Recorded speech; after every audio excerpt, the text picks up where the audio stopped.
السلام علیکم ورحمۃ اللہ۔ معراج شریف کے تعلق سے اگر آپ نے یہ نہیں سنا تو پھر ایک بہت اچھی چیز آپ نے مس کر دی ہے۔ آگے بات کریں گے، لیکن چینل کو سبسکرائب کر دیجئے کہ کہیں ایسا نہ ہو بعد میں آپ بھول جائیں، کیونکہ بہت اچھی چیز میں آپ کو بتانے والا ہوں۔ ہو سکتا ہے کہ آپ چینل کو سبسکرائب کرنا بھول جائیں، اس لیے ابھی سبسکرائب کر دیجئے۔ تو میں عرض کر رہا تھا کہ حضور اکرم صلی اللہ علیہ وسلم جب معراج شریف کی رات میں مسجد حرام سے مسجد اقصیٰ تک تشریف لے گئے، مجھے معلوم ہے یہ آپ کو پتہ ہوگا، لیکن اگر پتہ ہے نا تب بھی آپ سنتے رہیے، آگے بہت ہی اہم چیز میں آپ کو بتانے والا ہوں، شاید آپ میں سے بہت سارے لوگوں کو نہیں معلوم ہوگا۔ جب آپ مسجد اقصیٰ تشریف لے گئے، وہاں سے پھر آپ نے آسمان کا سفر شروع کیا، ساتوں آسمان آپ کراس کر گئے، آپ نے جنت کو ملاحظہ فرمایا، جہنم بھی آپ کو دکھائی گئی، اور جہنم میں جن لوگوں کو عذاب ہو رہا تھا وہ سب آپ کو دکھایا گیا۔ پھر آپ اور اوپر تشریف لے گئے، یہاں تک کہ جبریل جو ساتھ ساتھ چل رہے تھے وہ بھی سدرہ تک رک گئے، اور اس سے آگے معذرت کر لی کہ حضور میں اس سے آگے نہیں بڑھ سکتا، نہیں تو میرے پر جل جائیں گے، آگے اب آپ ہی تشریف لے جائیں۔ تو حضور اکرم صلی اللہ علیہ وسلم آگے تشریف لے گئے، یہاں تک کہ حضور اکرم صلی اللہ علیہ وسلم نے اللہ تبارک و تعالیٰ کا دیدار کیا۔ یہاں تک تو آپ نے سب نے سن رکھا ہوگا، ہر سال سنتے ہوں گے، مجھے معلوم ہے۔ اب میں آپ کو جو بات بتانے والا ہوں وہ شاید آپ میں سے کئی لوگوں نے نہیں سنی ہوگی، دھیان سے سنیے گا۔ حضور اکرم صلی اللہ علیہ وسلم کو یہ جو معراج کا سفر ہوا، اللہ تبارک و تعالیٰ کا دیدار کیا، واپس تشریف لائے، مکہ شریف پہنچنے کے بعد میں یہ واقعہ آپ لوگوں کے سامنے بیان کر رہے تھے۔ جب آپ نے بیان فرمایا نا کہ اللہ تعالیٰ نے مجھے معراج کرائی اور میں مسجد حرام سے مسجد اقصیٰ تک گیا، وہاں سے پھر آسمانوں کا سفر کیا اور اللہ تبارک و تعالیٰ کا دیدار کیا، اللہ تعالیٰ کی دیدار سے میں مشرف ہوا، یہ واقعہ جب آپ نے بیان کیا، لوگوں کو سنایا، تو سب سے پہلا وہ شخص جو چیخ کر کے بھاگا تھا وہ ابو جہل تھا،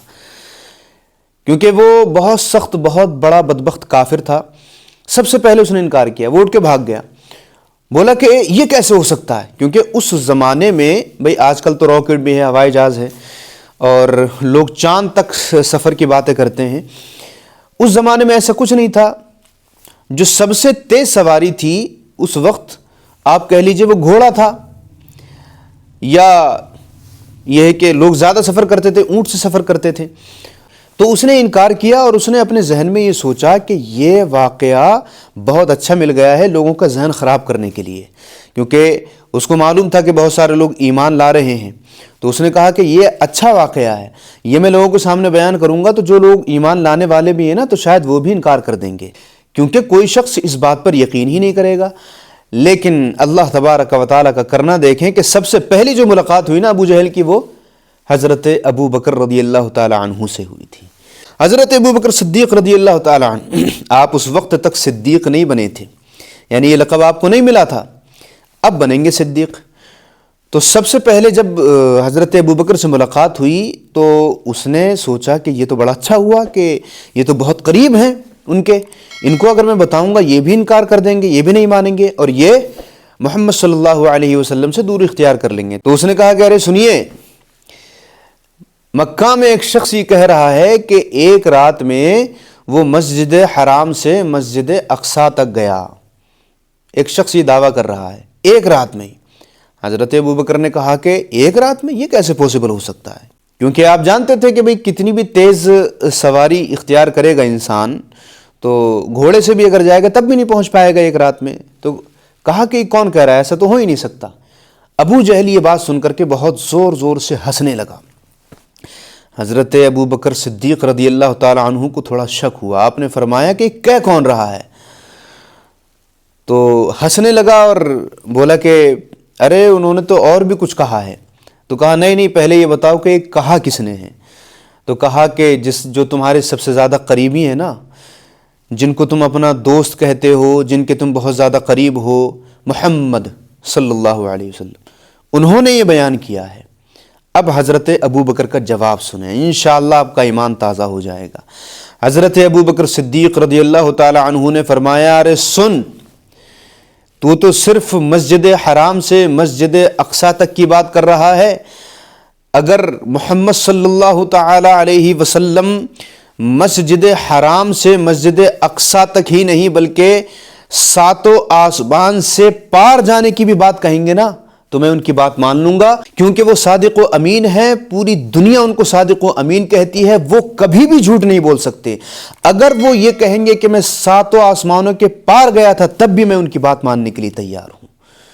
جب یہ جواب ابو جہل نے سنا تو اس کا منہ اتنا سا ہو گیا، اس کا منہ لٹک گیا اور پھر بھاگ گیا۔ وہ حضرت ابوبکر صدیق رضی اللہ تعالیٰ عنہ محفل میں پہنچے، ابھی محفل رسول صلی اللہ علیہ وسلم قائم تھی، حضور اکرم صلی اللہ علیہ وسلم بیان فرما ہی رہے تھے، حضرت ابوبکر صدیق رضی اللہ تعالیٰ عنہ پہنچے، لیکن ان سے پہلے حضرت جبریل آ گئے۔ حضرت جبریل نے حضور کی بارگاہ میں عرض کی، یا رسول اللہ، آپ کے دوست، آپ کے بہت قریبی ابو بکر آنے والے ہیں، اور اللہ تبارک و تعالی نے مجھے یہ پیغام لے کر کے بھیجا ہے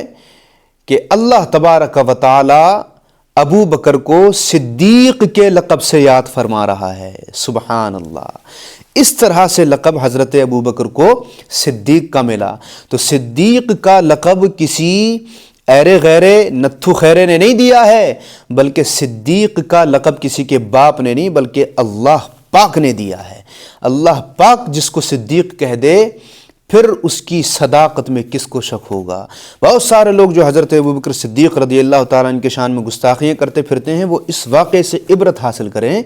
کہ اللہ تعالیٰ کے نزدیک اور حضور اکرم صلی اللہ علیہ وسلم کے نزدیک حضرت ابوبکر صدیق کا کتنا بڑا مرتبہ ہے۔ تو ویڈیو زیادہ لمبا نہ ہو جائے، اسی لیے میں اپنی بات کو یہیں پر ختم کرتا ہوں۔ اگر آپ کو ویڈیو اچھا لگا تو لائک کر دیجئے،